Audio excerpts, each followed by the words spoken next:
आणि आज जे नवीन नवीन आहेत ना, त्यांचं पोरग असं कुठं पडलं की त्या फ्लोअरला मारतात, बॅड फ्लोअर, फरशीला लागलं का. आम्ही पडल्यावर लागल्यावर आम्हाला हाणायची नरडा आवळ भाड्या म्हणून. तिथं गेलो, उम्या नावाचा दोस्त होता, म्हणला सावऱ्या पवायचं कसं, एक्स्ट्रा कपडे आणले नाहीत. सो नागड्यानं पवायचं म्हटलं. मी नागड्यानं म्हणेपर्यंत उम्यानं पॅन्ट खाली घेतली शेवटी. मी म्हणलं अरे निर्णय अजून ठराव पार पण नाही झाला, मला अजून मेंटली प्रिपेअर होऊ दे रे म्हणलं तुला असं बघाय. मी मेंटली प्रिपेअर नाहीये. ओके झालेलो आहे.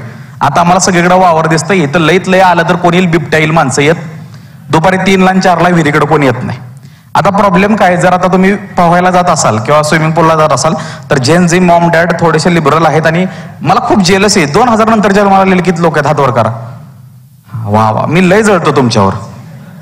तुम्हाला आया खूप छान मिळतात, पप्पा छान मिळतात, ज्यांना कळतं प्रायव्हसी नावाची गोष्ट असते, त्याला स्पेस दिली पाहिजे, कन्सेंट नावाची गोष्ट नाही मिळत. बरं आपण समदुःखी आहे बस. आणि आज जे नवीन नवीन आहेत ना, त्यांचं पोरग असं कुठं पडलं की त्या फ्लोअरला मारतात, बॅड फ्लोअर, फरशीला लागलं का. आम्ही पडल्यावर लागल्यावर आम्हाला हाणायची नरडा आवळ भाड्या म्हणून. तू रडतोयस का, लागलंय म्हणून डबल हाणायची, रडायचं थांबत नाही तेव्हा हाणायचं आहे. आम्ही हानती. आणि सगळ्यात वाईट गोष्ट काय, रडत रडत आता आईला कळलं हे काय नरडा आवळणार नाही, पप्पा येईपर्यंत थांबणार. मग आई आपल्या आवडीचं जेवण बनवते. त्यानं आयुष्यात एकदा तरी असं झालेलं असतं, तुम्ही निर्णय घेतलाय बास माझ्या लय अन्याय झालाय, आज मी घर सोडणार. तुम्ही आज जाता दरवाजा बंद करून असं रडता. रडले का असं कोण, आवाज न काढता नुसतं तोंड वासून रडायचं, कारण आवाज बाहेर आला की डबल सेकंड राऊंड होईल. आणि पप्पा आणि मम्मीची टॅग टीम झाली तर रॉयल रंबलच आहे मग. बरोबर आहे. आता ठरवलंय घरातनं निघून जायचंय, तुम्ही पायरीपर्यंत जाता. पायरीपर्यंत गेल्यावर मम्मी म्हणते बटाटा केलाय, तुम्ही म्हणता ओके कॅन्सल, पुढच्या वेळेस बघू. मम्मीला माहित होतं फेवरेट डिश आहे, विषय क्लोज, कॅन्सल. मला तर पळवून पळवून सांगायचंय लवकर लवकर साथ द्या. 6 जण गेलो, आता घरातनं एक्स्ट्रा टावेल घेतला पावायला, तर मम्मीला कळणार पावाय गेलाय. एक्स्ट्रा छत्री किंवा बॉटल नेऊ शकत नव्हतो. एकदा मी शाळेत छत्री हरवली, मम्मीने 3 तास बाहेर उभा केला. बाटली हरवली, मम्मी म्हणली मावशीच्या घरी जाऊन राहा. नंतर कळतं आईबाप छत्रीला बाटलीला एवढं महत्व काढायचे, कारण त्यांनी त्यांच्या आयुष्यातला तुकडा तुकडा तोडून, त्यांच्या आयुष्यातल्या पाकिटातला तुकडा तुकडा तोडून आपल्याला त्या गोष्टी घेतलेल्या. गोष्टींना तेवढी किंमत होती म्हणून ते आपल्याला तेवढं सांगायचे. ठीक आहे. तिथं गेलो, उम्या नावाचा दोस्त होता, म्हणला सावऱ्या पवायचं कसं, एक्स्ट्रा कपडे आणले नाहीत.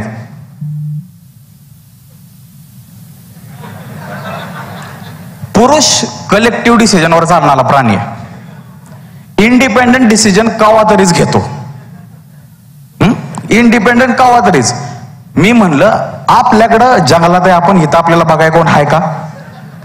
आला तर कोणी बिबट्या, आणि त्याला आपण कपडे घातलेले असो किंवा नसो, त्याला कसंही खायचंच आहे आपल्याला. सो नागड्यानं पावायचं म्हटलं. मी नागड्यानं म्हणेपर्यंत उम्यानं पॅन्ट खाली घेतली शेवटी. मी म्हणलं अरे निर्णय अजून ठराव पार पण नाही झाला, मला अजून मेंटली प्रिपेअर होऊ दे रे म्हणलं तुला असं बघाय. मी मेंटली प्रिपेअर नाहीये.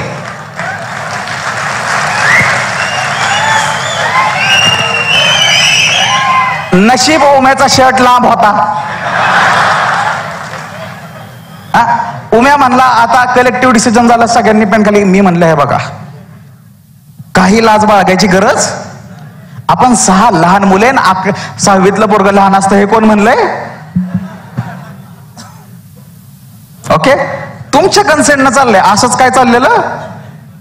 उम्या म्हणला जर कुठला शेतकरी आला तर म्हणलं लहान म्हणून सोडून देत्या.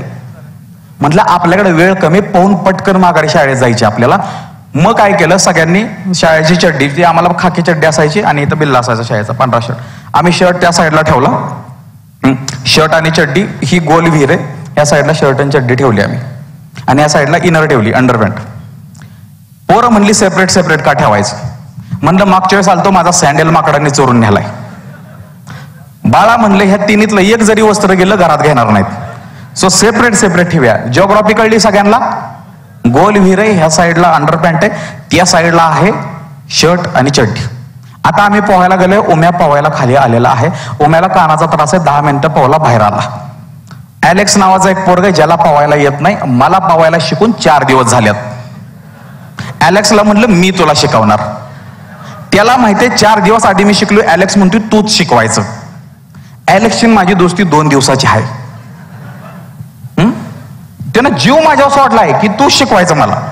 आता मला अक्षा म्हणते सवऱ्या तुला येतंय का, पोरग मरल लोकाच.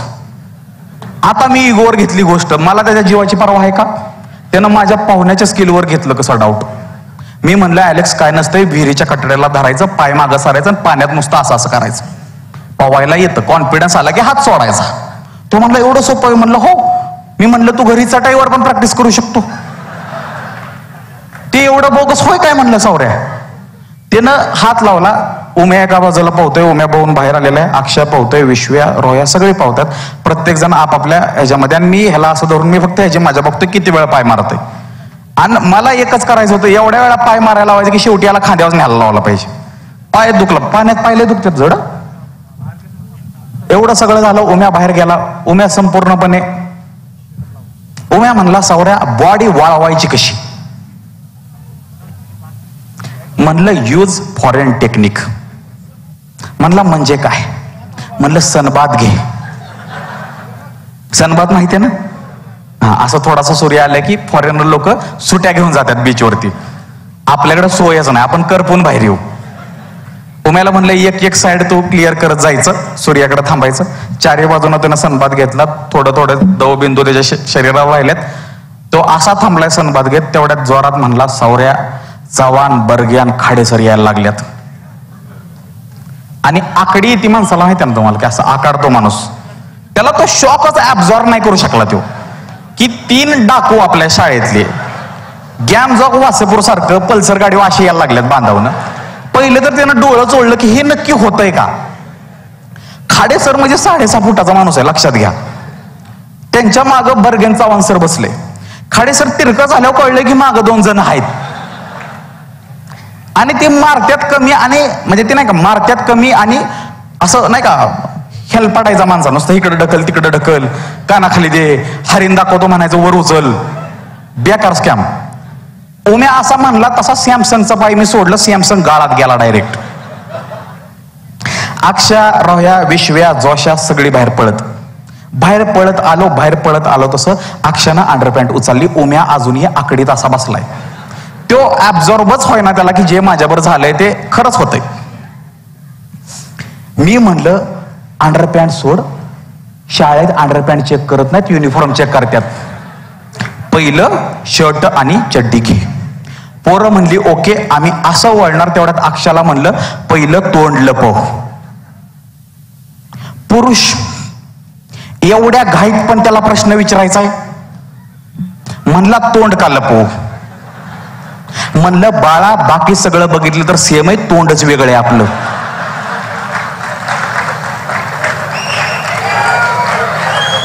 कोणाला जन्म खून हाय का, कोणाला डाग हाय का, सगळी सावळी सडपातळ.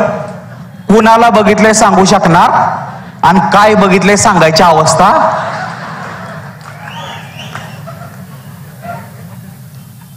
आम्ही आता खरा किस्सा इथं चालू होतो. उम्या अजूनही आकडी बसून आहे. मला विश्व्या म्हणतोय उम्याला घ्यायचा का. म्हणलं उम्याला उचलाय गेलो तर आपल्याला शाळेत नेत्याल. आम्ही 6 जण अजून ॲलेक्स टाळात आहे.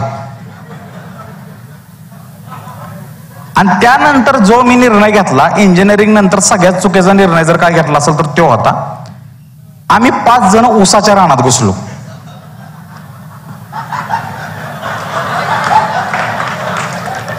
Ladies for your kind information, ऊस भयानक कापतो म्हणजे सोलतो. आम्ही 10 पावलं आत गेल्यावर आम्हाला कळलं की आता बँडेज लावायला बी जागा राहणार. त्या जोशी नावाचा पोरगा मला म्हणते सवऱ्या माझ्या छातीतनं रक्त येते. म्हणलं हिथं काही करू शकत नाही, सहन कर. म्हणतोय मला हॉस्पिटलला न्या. 5 जणांनी ऊसात जायचा निर्णय घेतलाय. 6व्याने निर्णय घेतलाय गावात जायचा. अक्षा गावात गेला. गावाला असती कूस, गहू असतो एवढाच.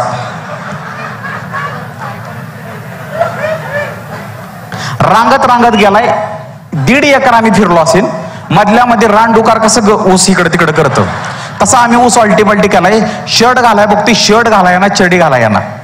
त्यातनं बी आम्ही एकमेकावर हसतोय. एका ठिकाणी बाहेर पडलो आम्ही, 5 जण ओसातनं बाहेर पडलो, 1 जण गावातनं बाहेर पडला. अक्षय आमच्याकडे बघून म्हणतोय लय खाजावला, आम्ही म्हणतोय लय कापलं. आता आमची भांडणं चालल्यात, खाजावलं जास्त का कापलं जास्त. वरनं भागवत भेलवाला बघतोय, खाली 6 नागडी पोरं काय करायल्यात. त्या काळी समाजानं हे नॉर्मलाइज बी केलं नव्हतं. 6 नागडी पोरं काय करतात. वरनं भागवत भेळवाला आमचा कॉमेत गेला, ह्या पोरांचं चाललंय काय. ही तो जोशा म्हणतोय माझ्या हृदयातनं रक्त यायला लागले. अक्षय पिसाळ्याला छातीचा चिकूल काढला आणि त्याला लावला, धर म्हणला, झाला डन, लिकेज प्रूफ. भागवत भेळवाला त्याला आमची दया आली, बादलीभर पाणी दिलं, अक्षयानं आंघोळ केली, आम्ही कपडे घातले, 6 जण गेलो. रस्ता क्रॉस करताना जोशा म्हणतोय ॲलेक्सचं झालं काय. मी म्हटलं आता मी त्याला RIP म्हणून झालेलो आहे. मी मनाची तयारी केली, माझी सावधान इंडियावरती एपिसोड येणार, त्यामुळे ॲलेक्सचं नाव काढू नको. फक्त एकच ब्लेसिंग घे आणि प्रार्थना कर की उम्या गद्दार निघू नये. उम्या जर गद्दार निघला तर सगळ्यांची नावं कळतील. ह्यो किस्सा आहे निम्मा, माझ्याकडे हाय टाइमचं लिमिट. बाकीचा किस्सा एका आठवड्यानं माझ्या युट्यूबला येईल. हा किस्सा एक्सक्लुझिव्हली तुम्हाला ऐकायला मिळाला. ही माझ्या आयुष्याची हायलाईट आहे. आणि हे जे सांगितलं हे 20%, शाळेत गेल्यावर काय सांगितलं ते 80% माझ्या युट्यूब चॅनलला येईल. बट एक गोष्ट मला तुम्हाला विचारायची आहे, तुम्हाला उम्या कोण आहे माहितीये का. कसा दिसतो माहितीये का, विहीर कशी दिसती माहितीये ती, ॲलेक्स माहितीये, खाडे सर माहितीये, तुमच्याकडे त्यांचा फोटो आहे का. तरी पण तुम्ही त्या सगळ्यांना इमॅजिन केलं, तुम्ही हसला, त्यांना कपड्यानं विदाऊट कपडे इमॅजिन केलं, तुम्ही उसात आम्हाला इमॅजिन केलं, भागवत भेळवाला इमॅजिन केला. That is a power of storytelling without using a social media. Thank you so much. जय हिंद, जय महाराष्ट्र, जय श्री. Thank you thank you. वा वा वा, जोरदार. मी रिक्वेस्ट करेल सौरभला, सौरभ जस्ट 2 मिनिटासाठी सौरभला मी रिक्वेस्ट करेल स्टेजवरती येण्याची.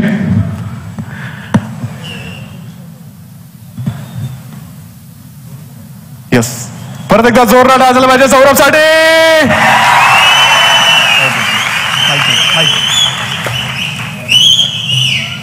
तुम्हाला सांगून देऊ की सौरभच्या सेशन पासून आपण या कार्यक्रमाला सुरुवात केलेली आहे. यानंतर दुपारी अजून एकदा तो आपल्या सोबत राहणार आहे. Hello hello. तेव्हा त्याच्यासोबत आपण गप्पा गोष्टी करणार आहोत आणि बेसिकली त्याची लाईफ कशी होती, तो इथपर्यंत कसा पोहोचला, ते सगळी गोष्टी आपण जाणून घेणार आहोत. कारण की सौरभ बद्दल बोलायचं आलं ना, जेव्हापासून त्याने सुरुवात केली सगळ्या इंस्टाग्राम सोशल मीडियावरती त्याचे व्हिडिओ जेव्हा हळूहळू करत व्हायरल होत गेले. सौरभ मला सांग की हे जी मोठ्या भावासारखी सगळ्यांना समजवून त्या शब्दात सांगून प्रत्येकाला आपल्या सोबत घेऊन जाणं, हे जे कौशल्य आहे, तर ते त्याची सुरुवात एक्झॅक्टली कुठून झाली होती, का करावायची वाटली होती. मी आधी पण खूप वेळा सांगितलेलं आणि मला असं वाटतं की पर्सनल स्टोरीवर भर न देता, कारण आता हे जग मोटिवेशनल स्पीकर्सनं भरले. जसं इंट्रोडक्शन केलं, I am not a motivational speaker, I am a storyteller. तुम्ही कॉमिक पण म्हणू शकता मला. मी ऍक्सिडेंटल पब्लिक स्पीकर आहे, ऍक्सिडेंटल कॉन्टेंट क्रिएटर आहे. ज्या शाळेतून 7व्या कॉलेजमधून 7व्या तिकीट झालं, त्याच कॉलेजमध्ये जर तुम्हाला सेशन द्यायला बोलवलं तर तुम्ही त्या नारळ श्रीफळासाठी जाता. आणि मी त्यासाठीच गेलो आणि एका सेशनचे 2 झाले, 2चे 3 झाले, 800व्या स्टेजवर चढलो. पगार होता 35,000, पहिल्या सेशनचे मिळे 25,000. मग कळलं की यार बोलायचं कौशल्य चांगलं आहे, स्टोरी टेलिंगचं चांगलं आहे. तर मग 4 वर्ष घरातल्यांना कन्व्हिन्स करण्यात गेले की कॉर्पोरेट जॉबपेक्षा हे भारी, 6 फिगर सॅलरीपेक्षा हे भारी हे समजायला 5 वर्ष गेले. आणि मग त्यानंतर फुल टाइम शोजमध्ये आलो. पु ल देशपांडेंना पण ऐकत आलतो की अरे स्टोरी टेलिंग मधील भाषा एवढं सगळं. मराठीमध्ये खूप कमी लोक आहेत जे बॅलन्स ठेवतात इंटेलेक्ट आणि कॉमेडीचा पण. आणि हिंदीमध्ये बऱ्याच लोकांचे शोज 1500-2000च्या तिकीट्सनं जातात. सो माझी एकच इच्छा होती की आयुष्यात ज्या आपल्याला चुका केल्या, बऱ्याच ठिकाणी चुकलो, मला वाटतं जेवढ्या चुका तुम्ही हसत हसत सांगाल तेवढ्या लोकांना ते ज्ञान कमी वाटतं आणि प्रसंग जास्त वाटतात. आणि जेव्हा तुम्ही प्रसंग शेअर करता तेव्हा लोक रिलेट करतात. जेव्हा मी आता विहिरीचा किस्सा सांगितला तेव्हा प्रत्येकाला त्यांची विहीर गावातली आठवली. मी उम्या सांगितलं तेव्हा तुमच्या आयुष्यातला उम्या तुम्हाला आठवला. मी ॲलेक्स सांगितलं तुम्हाला ॲलेक्स आठवला.